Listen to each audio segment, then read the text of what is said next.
आज सहयोग सामाजिक संस्थेतर्फे आज ही तिसरी लोखंडी कचराकुंडी आम्ही ठेवलेली आहे। जसं आमचे सहाय्यक आयुक्त तामकेडे साहेब बोलले की लोकांना पर्याय नसेल तेव्हा याचा वापर करावा, ही गोष्ट एकदम बरोबर, त्या उद्देशाने आम्ही ते ठेवलेली आहे। कारण याचा वापर जे आहे येणार जाणारे लोक जे करतात ते, आणि इथं प्रॉब्लेम काय, हा कल्याणपूर 70% भाग हा चाल टाईप एरिया आहे, त्यामुळे घंटा गाडी तिथपर्यंत पोहोचत नाही।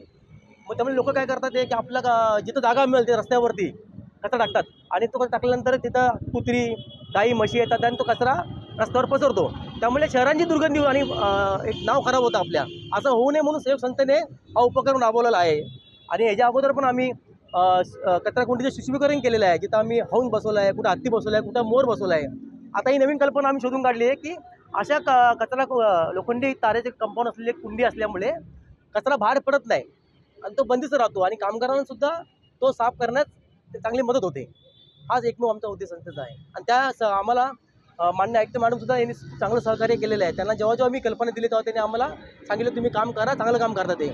आपले उपायुक्त अतुल पाटील साहेब यांनी सुद्धा आम्हाला वेळोवेळी पाठिंबा दिला आहे, गिले मॅडमने आम्हाला चांगला पाठिंबा दिला आहे, प्रत्येक वेळी आम्हाला सहकार्य करतात। आता तामकेडे साहेब पण आम्हाला चांगले सहकार्य देतील ही त्यांची अपेक्षा आहे।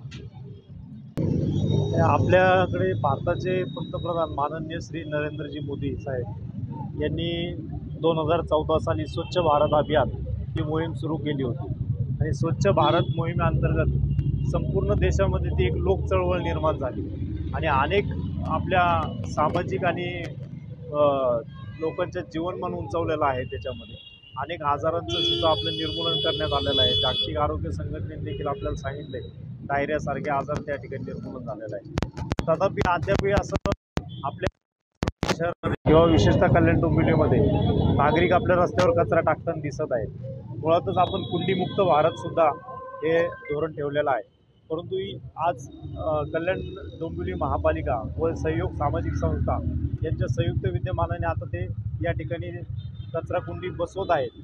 परंतु ही कचराकुंडी आपण केवळ तात्पुरत्या स्वरूपात ठेवू, आणि या ठिकाणी जे नागरिक रस्त्यावर टाकत आहेत अपरिहार्य कारणास्तव जर असेल तरच त्या ठिकाणी याचा वापर करावा, अन्यथा शक्यतो त्यांनी आपले जे घंटा गाडी येत असते, आपले जे स्वच्छता कर्मचारी येत असतात, त्यांच्याकडे जर त्यांनी ओला व सुका कचरा वर्गीकरण करून दिला तर आपल्या शहराचं देखील सौंदर्य वाढेल, आणि आपल्या शहरातले जे घाण आहे किंवा घाणीचं साम्राज्य आपण म्हणतो ते देखील आपल्याला कमी करण्यात निश्चितच मदत होईल। म्हणून या निमित्ताने मी नागरिकांना पुन्हा आवाहन करतो की त्यांनी ओला सुका व घातक कचरा असं त्याचं वर्गीकरण करून सार्वजनिक ठिकाणी कुठेही कचरा टाकू नये, आणि शक्यतो आपल्या कचरा घंटा गाडीतच द्यावा। अपरिहार्य कारणास्तव जे नागरिक ये जा करत असतात, येथील रहिवासी नसतात, त्यांनी या ठिकाणचा वापर केला तर ते जास्त संयुक्तिक राहील। नमस्कार, 3D न्यूजमध्ये आपल्या सर्वांचे स्वागत। 3D न्यूज आता संपूर्ण महाराष्ट्रभर 3D न्यूजमध्ये प्रतिनिधी नेमणूक चालू आहे। तसेच स्क्रीनवरती दिलेल्या नंबरवरती कॉल करा आणि आमच्या 3D न्यूज चॅनलचे अधिकृत प्रतिनिधी व्हा।